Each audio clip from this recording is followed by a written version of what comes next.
अस्सलाम वालेकुम। आज हम बना रहे हैं चिकन हलीम। और ये मेरे पास 3 पाव चिकन है, बोनलेस है। और ये 2 पैकेट मेरे पास हलीम के हैं। हम इसको अच्छे तरीके से धो के ब्रश कर लेते हैं।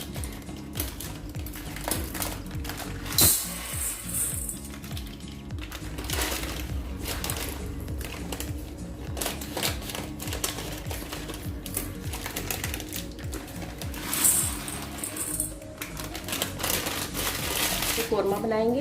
अब हम इसको धो के प्रेशर में डालते हैं। ये देखिए, हमने इसको अच्छे से धो के इसको प्रेशर 1 लीटर मैंने पानी डाला है।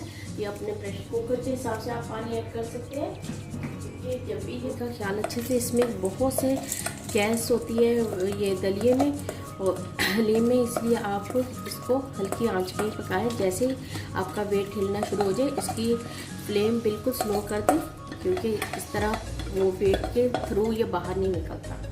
आधा लीटर पानी लिया है और ये मैंने चिकन, बोनलेस चिकन डाल दिया है। इसकी यखनी बनाएंगे, फिर इसका कौरमा बनाएंगे, क्योंकि हड्डियाँ इसमें है नहीं, हमने बोनलेस लिया है और ये जल्दी से कुक हो जाएगा। इसको भी 10 से 15 मिनट में ये हमारी चिकन को बॉयल कर लिया। ये इसके मैं रेशे कर लूँगी बारीक बारीक तरह से। ये खुद ब खुद इतना गल चुका है कि ये खुद ब खुद रेशे हो रहे हैं इसके। ये देखिए, ये बिल्कुल गल चुका है। और इसमें 2 चम्मच कुकिंग ऑयल डाल रही हूँ मैं, ताकि इसका अच्छा सा कौरमा तैयार हो जाए। और हमारा हलीम ऊपर रखा हुआ मैंने अभी प्रेशर में। ये देखिए, ये अच्छे तरीके से मैंने इसमें 2 चम्मच कुकिंग ऑयल डाला है। इसको हल्के हाथ से मैं इस तरह मैश भी करती जाऊँगी। और अब हम इसमें डाल रहे हैं मसाला। 2 पैकेट हलीम था और 2 पैकेट ही इसमें मसाला जाएगा।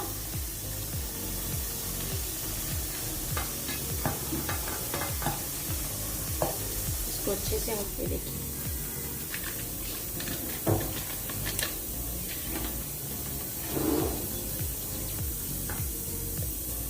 इस कौरमे को हम अच्छे से तैयार कर लेते हैं। और अभी हमारी दालें गल चुकी हैं, हलीम की दालें जो है वो गल चुकी हैं। अब मैं उसको ग्राइंड कर लूँगी, लेकिन इसको कौरमे को उसमें बाद में शामिल करेंगे, क्योंकि कौरमा डाल के हम ग्राइंड नहीं करेंगे, क्योंकि फिर ये जो बोटी का रेशा ये बिल्कुल आटे की तरह बन जाएगा। इसलिए हम इसको कौरमे को अलग से तैयार करके एक साइड पे रख लेते हैं और अपने हलीम को ग्राइंड कर लेते हैं। ये हमारा कौरमा, इसको 10 से 15 मिनट तक मैं इसको भूनूंगी, ताकि इसका अच्छे से रेशा बन जाए। ये देखिए, ये अच्छे से रेशा बन रहा है।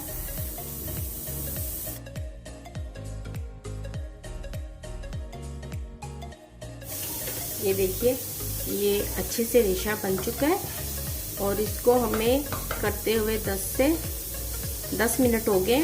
10 मिनट में हमारा ये कौरमा तैयार हो चुका है। अब हम इसको एक साइड पे रखते हैं और अपने हलीम की जो दालें जो हमने प्रेशर में दिया है, अब ये बिल्कुल गल चुकी हैं दालें। और वो गंदम वगैरह जो भी दलिए में शामिल, हलीम में शामिल होता है, वो सब कुछ गल चुकी है दालें। अब हम इसको ग्राइंड कर लेंगे। इसमें मैंने कौरमा शामिल नहीं किया। कौरमा डाल के कभी ग्राइंड नहीं कीजिएगा, क्योंकि फिर बहुत टेस्ट इसका ख़राब हो जाता है और वो जो चिकन का रेशा होता है वो आटा बन जाता है। इसलिए अभी हम इसको ग्राइंड कर रहे हैं। ये देखिए, मैंने सब ग्राइंड कर लिया है। और ये मैं आपको दिखा रही हूँ कि इस तरह मैंने ग्राइंड किया है और इसमें मैंने कौरमा शामिल नहीं किया।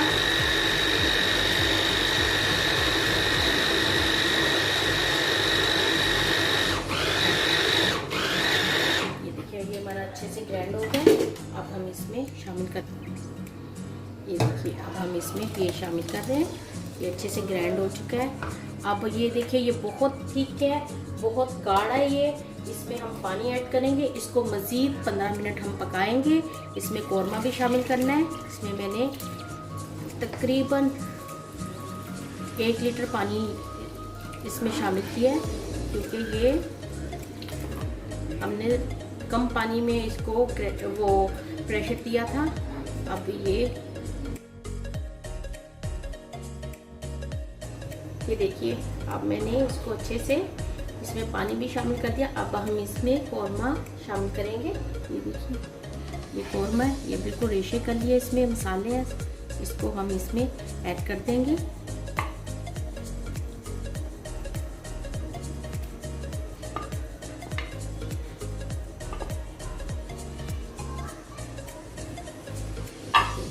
ऐसा चम्मच चलाएंगे और ये 10 से 15 मिनट में हलीम तैयार हो जाएगी। लेकिन हमें 10 और 15 मिनट तक हमें इसको पकाना है, क्योंकि हमने जो प्रेशर दिया था वो काफ़ी थिक था।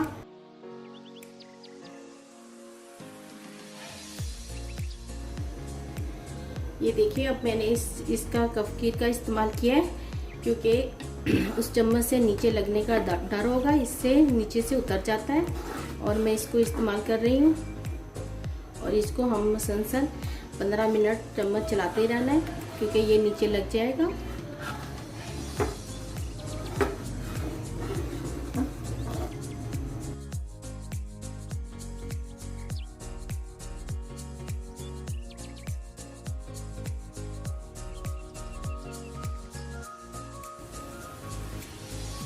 ये देखिए, मैंने इसमें कुकिंग ऑयल डाला है और अब हम इसमें प्याज को फ्राई करेंगे। ऑयल ज़्यादा गर्म नहीं करना, क्योंकि इस तरह प्याज जल जाता है, क्रिस्पी नहीं रहता। ये मैंने 2 अदद प्याज को काट लिया है बारीक बारीक। इसको धोना नहीं है, इसको काटने से पहले धोना है, काट के धोना नहीं है, फिर नरम हो जाएंगे ये। इसकी सबसे अच्छी टिप्स ये है कि इसको अगर आप चाहते हैं कि प्याज बिल्कुल अच्छे से खस्ता बहुत अच्छे से तैयार हो जाए, तो इसके लिए हमें मसलसल चमचा हिलाते रहना चाहिए।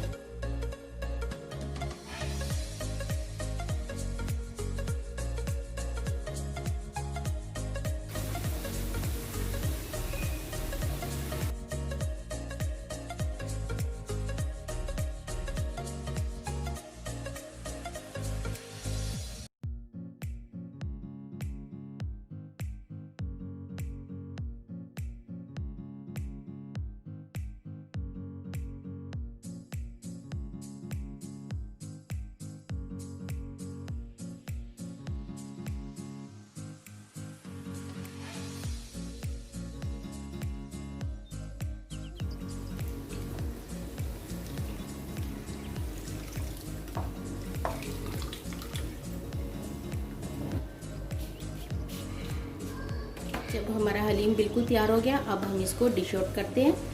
मैं बस इतना ही थिक रखती हूँ, क्योंकि ये खुद ब खुद जैसे जैसे पड़ा रहेगा ये गाढ़ा होता जाएगा।